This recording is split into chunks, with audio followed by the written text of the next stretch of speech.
जब धरती पर गंगा आई, वैसे तो गंगा स्वर्ग की धारा है और मृतलोक पर नहीं आती है। सगर ने बहुत बड़ा यज्ञ किया और अश्वमेघ यज्ञ में घोड़ा छोड़ा गया। इंद्र ने वो घोड़ा कपिल मुनि के आश्रम में छुपा दिया। सगर के 60,000 पुत्र ढूंढते ढूंढते आए और कपिल मुनि के आश्रम में जब घोड़ा देखा तो उन्होंने समझा कि कपिल मुनि ने चुरा लिया है। चोर चोर चोर कहकर के उन्होंने चिल्लाना प्रारंभ किया।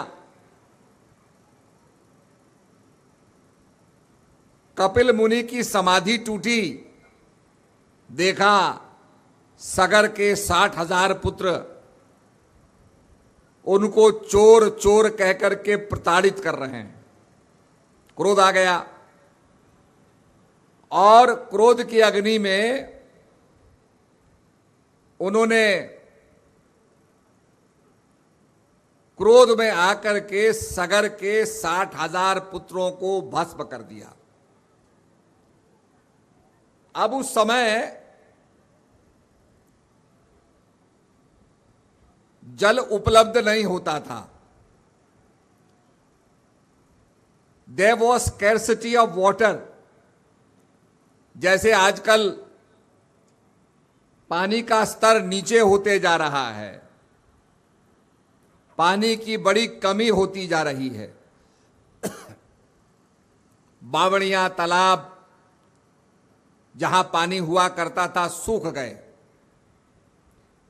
ऐसे ही उस समय पानी की बड़ी किल्लत थी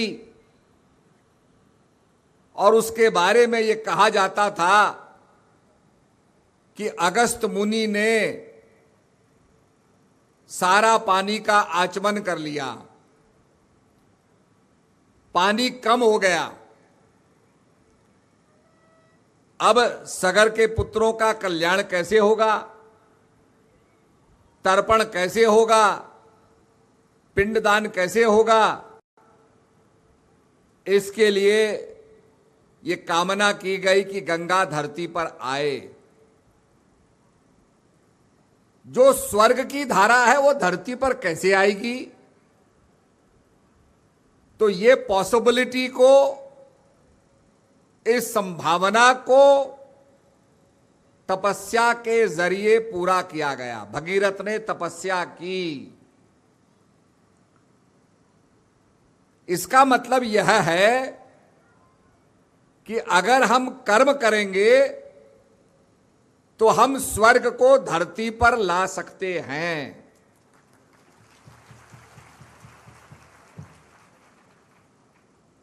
तो ये पॉसिबिलिटी हमारे संतों ने, ये संभावना को हमारे संतों ने पूरा किया।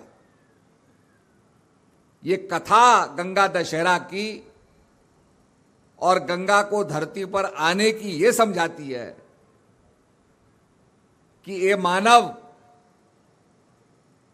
तू जिस स्वर्ग की कामना करता है, स्वर्ग में कोई चाह नहीं होती, स्वर्ग में सबकी तृप्ति होती है। There is total contentment, total satisfaction in heaven. स्वर्ग में सबकी तृप्ति होती है। वो तृप्ति की जो अवस्था है, वो जो कंटेंटमेंट की अवस्था है, वो धरती पर पॉसिबल है अगर तू भगीरथ की तरह कर्म करे। सगर के 60,000 पुत्र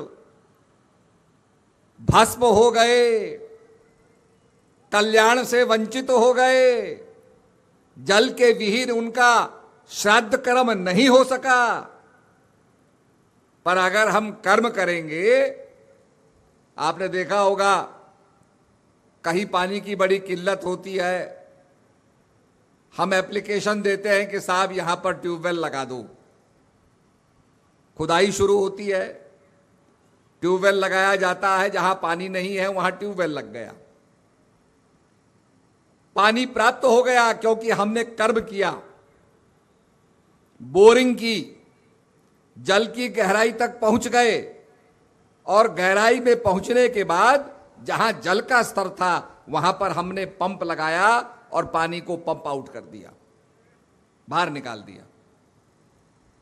ऐसे ही अगर हम कर्म करें जो हमारी अंतर गहराइयों में जो सतचित आनंद है, जो उसका स्तर है, वहां तक अगर हम पहुंच जाएं तो मन रूपी पंप से उसको हम प्राप्त कर सकते हैं। ये पॉसिबिलिटी जो है ये गंगा ने स्पष्ट करके बता दी। अब यह है दशहरा, गंगा का दशहरा। तो दशहरे में 10 और जो हारे माने विजय प्राप्त करना, जो 10 हमारे पाप हैं उन पापों से हम विजय प्राप्त कर सकते हैं, 10 बुराइयों पर विजय प्राप्त कर सकते हैं। ये गंगा दशहरा का पर्व है। तो गंगा धरती पे आने वाली नहीं थी, पर सगर के पुत्रों का कल्याण कैसे होता, हमारी भूभाग धरती इरिगेटेड कैसे होती, ये संचित कैसे होती, सिंचाई इसकी कैसे होती, कैसे हमारी धरती उर्वरक होती, कैसे हमारी धरती शस्य श्यामला होती, जो उपजाऊ भूमि थी वो कैसे उपजाऊ बनती और उपजाऊ होती, ये गंगा ने पॉसिबल किया।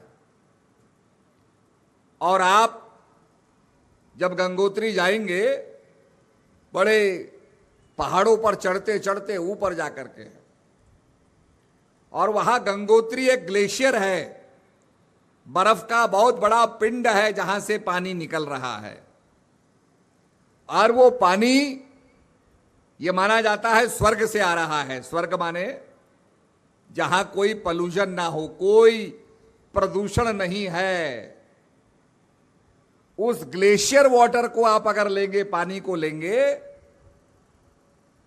तो उसमें कोई भी बैक्टीरिया, कोई पॉल्यूशन, कोई प्रदूषण नहीं होता।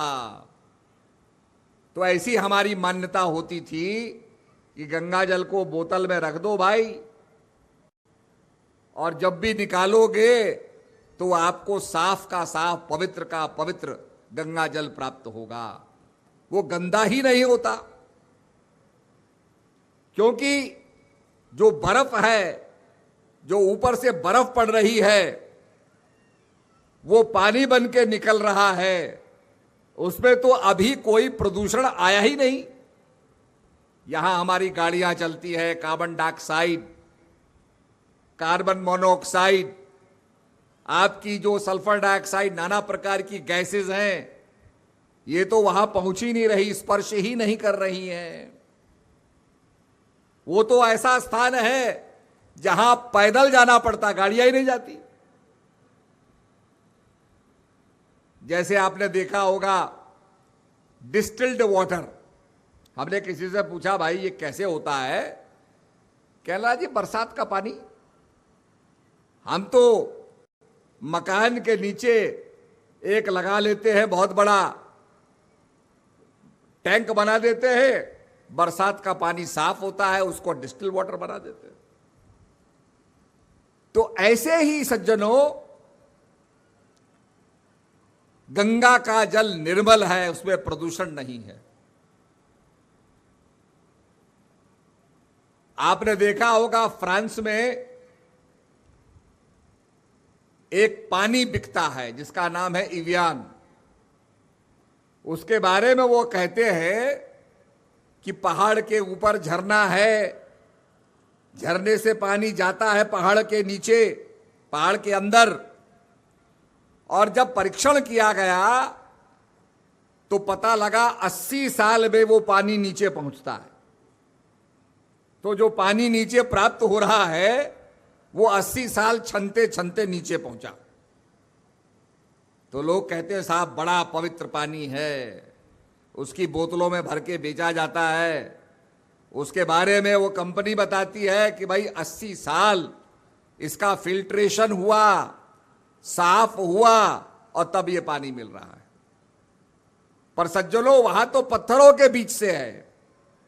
गंगा का जल तो आपके आकाश से है, ग्लेशियर से है, अति पवित्र। कोई बैक्टीरिया नहीं, कोई पोल्यूशन नहीं, और वो वहां से बह रहा है।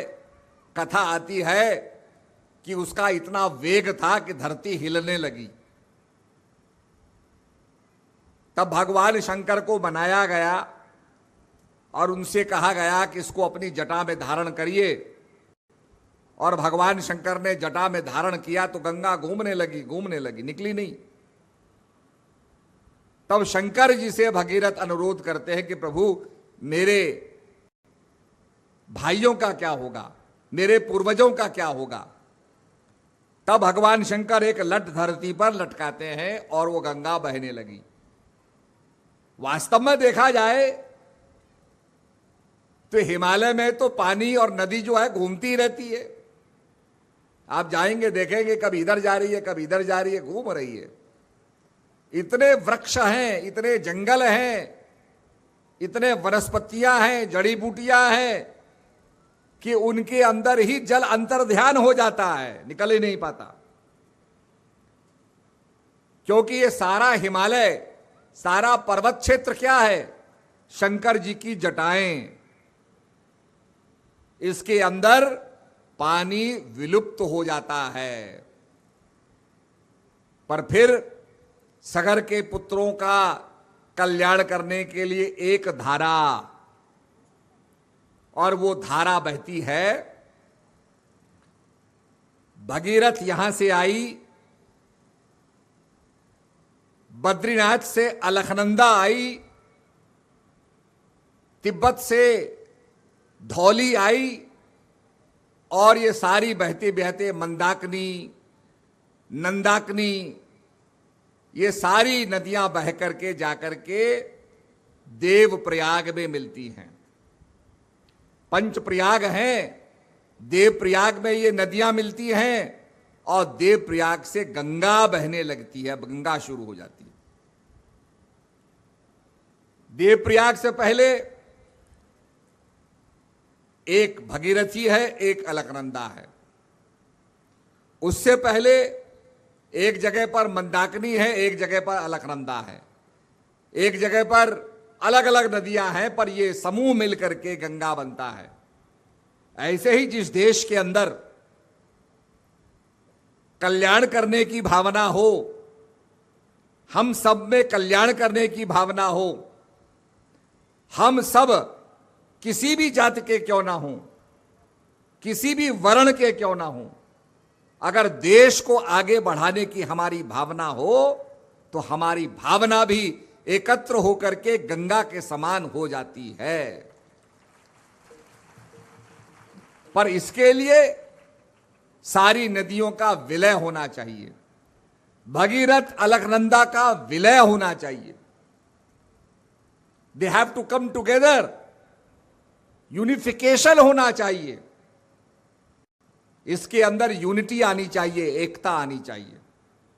हम भी अगर जैसे भगीरथ ने अपने पूर्वजों का कल्याण चाहा, हम भी अगर ये चाहते हैं कि हमारा देश आगे बढ़े,